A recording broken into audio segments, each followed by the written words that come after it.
रिलायंस के बारे में सवाल है आरपीएस भाई साहब का, ये कह रहे हैं, राम प्रवेश साहनी जी हैं गोरखपुर से। तो ये रिलायंस के बारे में समझना चाहते हैं कि क्या इसको पोर्टफोलियो में रख सकते हैं। पोर्टफोलियो में रखने न रखने का सवाल तो खैर शायद उतना कठिन नहीं होना चाहिए। अ, ये पूछ रहे हैं कि क्या आपका कवरेज इस पर है। मैं रिलायंस में इन्वेस्टमेंट नहीं करता। मुझे वो ट्रेड के हिसाब से मुझे समझ में आता है, इन्वेस्टमेंट के हिसाब से इतना कॉम्प्लिकेटेड उसका ग्रुप का बैलेंस शीट है, वो पढ़ना मेरे लिए मुश्किल काम हो जाता है। नहीं, तो उतना समय अगर किसी और पे दे दूँ तो वहाँ पे पैसा बन जाता है। ट्रेड स्टैंड पॉइंट से रिलायंस काफ़ी अच्छा बन जाता है, इसलिए उतना समझने की ज़रूरत मुझे नहीं पड़ती है। लेकिन मेरा कोई इस पे कवरेज नहीं है, हमारा इस पे कोई एक्सपोज़र नहीं है रिलायंस पे। पहले भी नहीं था, अभी भी नहीं है।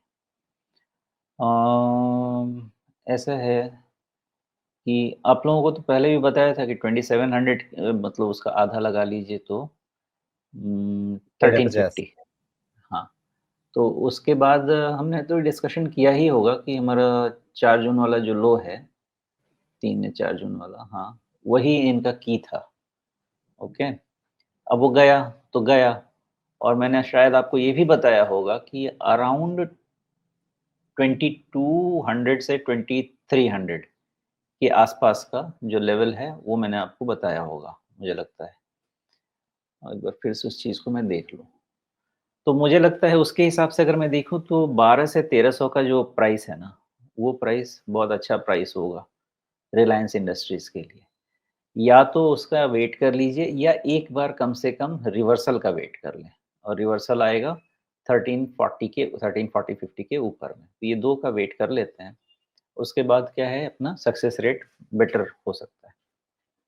जी, लेकिन यहाँ इस चार्ट में आप देखिए कि 61.8% रिट्रेसमेंट टूट चुका है और उसके भी काफ़ी नीचे अब ये शेयर आ चुका है। और अभी भी कहीं भी मतलब ये संकेत नहीं दे रहा है कि हाँ, हो गई कहानी पूरी। नहीं, नहीं, अभी तक तो नहीं मिल रहा।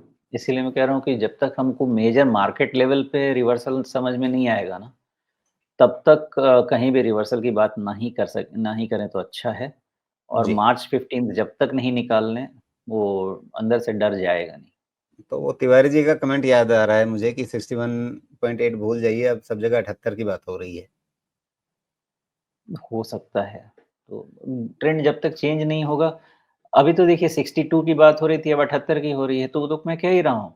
आप जितने लेवल आएँगे, आप 78 के पास आएँगे तो आप 100% रिट्रेस करने की बात करेंगे। वो तो नेचर जी, है, लेकिन मुझे नहीं लगता उस तरह से एनालिसिस करनी चाहिए, हमें लेकिन पहले ट्रेंड समझ अभी लेना चाहिए। 1200 के आसपास आएगा ये 78.6% रिट्रेसमेंट इसका। हाँ, तो वो भी ठीक ही बात है, 1200-1300 का रेंज सेफ रहना चाहिए।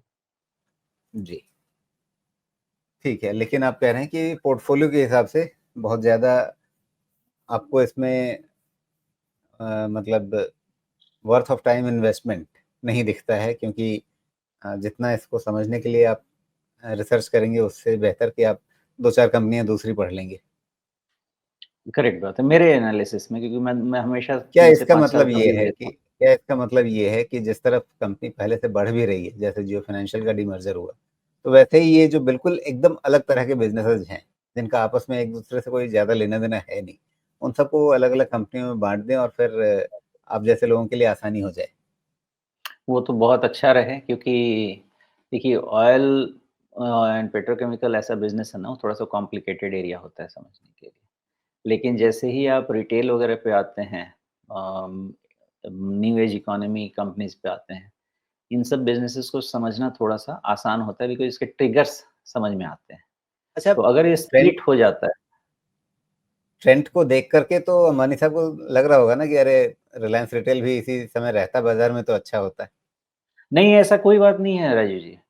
ट्रेंट के सामने कोई परफ़ॉर्म नहीं कर रहा। आप उठा के देखिए, आपका कैंटेबल नहीं चल रहा, वैसा आपका आदित्य बिरला नहीं चल रहा, और कौन-सा है, इंडियन टेरेन नहीं चल रहा। ट्रेंट का फ़ॉर्मेट अलग सक्सीड हो गया और ट्रेंट ऐसा नहीं है आज सक्सीड हुआ है राजीव। मैं आपको 2000 के आस-पास की बात बताऊँ, मैं हैदराबाद कब आया था? 2000 नहीं, मैं आपको 2004-5 के आस-पास की बात बताऊँ। वेस्ट साइड जाके एक कपड़ा खरीदने का मन नहीं करता था, एक भी नहीं।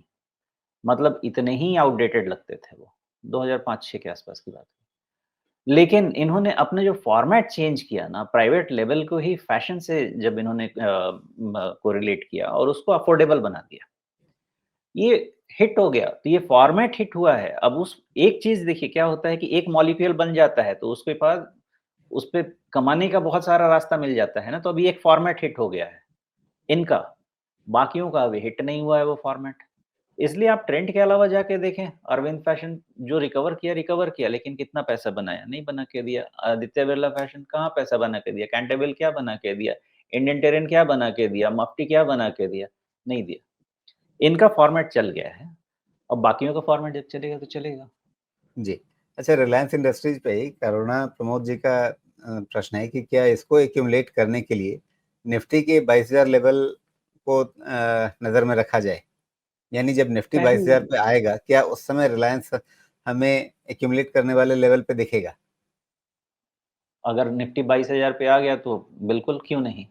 क्योंकि रिलायंस आपका मेजर कंट्रीब्यूटर है इंडेक्स का। अगर वहाँ से वापस आता है निफ्टी का मूवमेंट होता है, रिलायंस उसमें बहुत बड़ा रोल प्ले करेगा।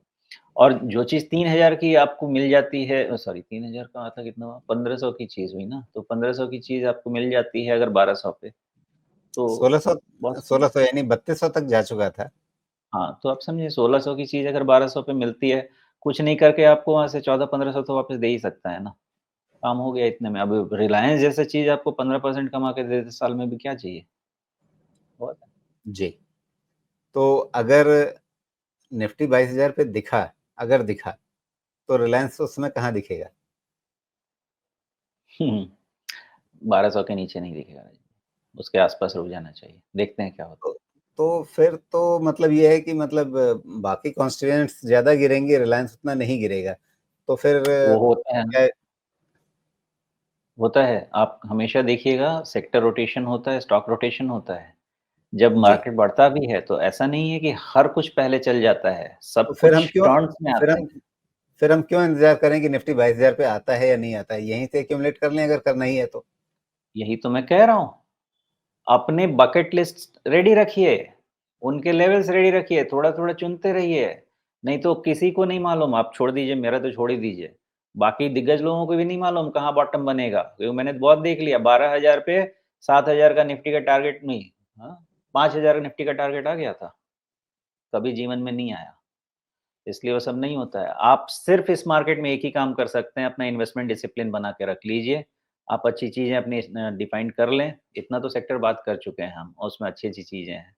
सब कुछ वैसा चुनिए, जो आपके पॉकेट में से पैसा निकाल के आपको मिल सकता है। आपके पॉकेट में से आपको तेल नहीं मिलेगा, आपके पॉकेट में से आपको मशीनरी नहीं मिलेगी। वो सब जब तक बड़े लोग कंपनी या गवर्नमेंट खर्चा नहीं करेगा, नहीं मिलेगा। आपके पॉकेट में से पैसे निकाल के दवाई मिलेगा, हेल्थ मिलेगा, टीवी मिलेगा, वॉशिंग मशीन मिलेगा, मिक्सी मिलेगा, क्या मिलेगा? अ, कपड़ा मिलेगा, ये सब मिलेगा। आपके जेब में से पैसा निकाल के जो मिल सकता है, आपके जेब में से पैसा निकाल के खाना मिलेगा। और क्या मिलेगा? आपके जेब में से पैसा निकाल के ऑनलाइन शॉपिंग मिलेगा। जो भी आपके पॉकेट में से पैसा निकाल के मिल सकता है, वैसे चीज़ का समय आएगा। तो एकदम सिंपल रखिए इस चीज़ को, मुझे तो खुद ही ज़्यादा नहीं समझ में आता कॉम्प्लिकेटेड। ये सब चीज़ में आपका पैसा बन जाएगा, आगे आने वाले समय में बन जाएगा। इसमें थोड़ा-थोड़ा खरीदारी कीजिए, लेकिन जिसको भी ये लगता है कि यहाँ से मेरा पोर्टफ़ोलियो 10% और नीचे चला गया तो क्या होगा? उसको इस मार्केट में ही नहीं रहना चाहिए। बाकी आप 18 महीने देख लीजिए, 18 महीने 3 साल में अच्छा पैसा बनेगा।